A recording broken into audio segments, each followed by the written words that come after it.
Wow, ček, savet ćutanja? Zato su tražili da odem. Nadam se da nije bolna tema, ali možeš li da objasniš zašto ste svi uopšte prestali da pričate? To je duga priča. I ne želiš da pričaš o tome? Ne. Razumem. Radije bih da pevam. La la la la la la, la la la la. Kirini su pevali i uvek pričali. Često šalili se, u stand-up smejali. Ali jednog dana u svađi toj, uz teške reči te, svi su se naljutili i uništili sve. Zbog usijanih glava izgoreo je čak i hleb.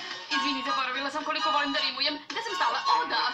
A moje srećno selo je opustošeno sad. Brzo smo naučili, teška reč je otrovna. Sad bez priče vođa viče, to je bilo poslednje. U jezero tišine, svi smo ušli tad. Ohladila je srca voda i mir se vratio. A kad ne smem da pričam, meni je dosadno. Ozbiljno, ne može dovijeka sudoku da te zabavlja. Jer tuga nastaje, a pobliža me padne i sjajna jabuka je crnjiva. Ne odriči se smeha jer se plašiš malo gola. To je propuštena naša lekcija.